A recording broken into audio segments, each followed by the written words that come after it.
好，弟兄姊妹，可能声音是不是响上？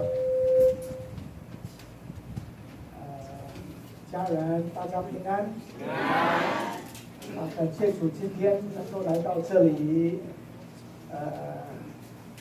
想到这个我妈妈是客家人，其实我是生在南投的一个乡下民间。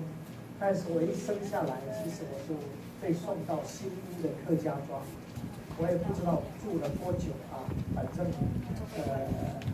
就在那边住了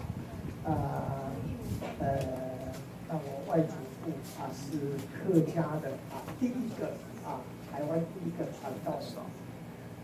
所以能够来到六堆以前听过六堆，那我不知道是堆来堆什么那今天就到几个堆去了今天会尽量在几个堆能够来了解看见神的工作，相信神在未来这几年会在六堆做荣耀的工作。阿们。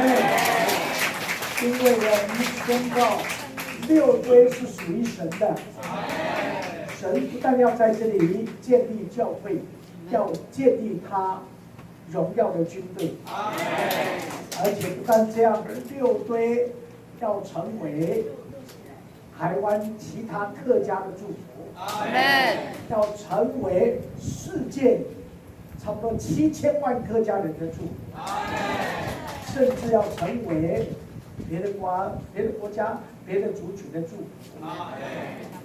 我们看到神耶稣说，天国好像一粒芥菜种，这一粒芥菜种好像很小，但是它长大起来的时候，长大成树，天空的飞鸟会来树在其上。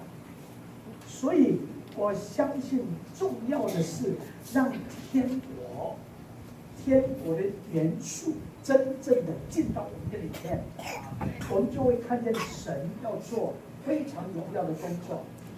耶稣甚至说，天国好像面酵，面酵比芥菜种更小，但是面酵放在3斗面里面，会使全团都发起来。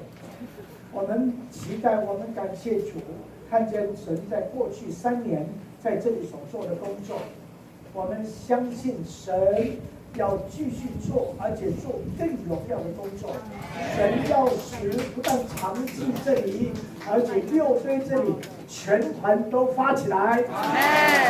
要看见神的国降临在这里。那我想今天跟大家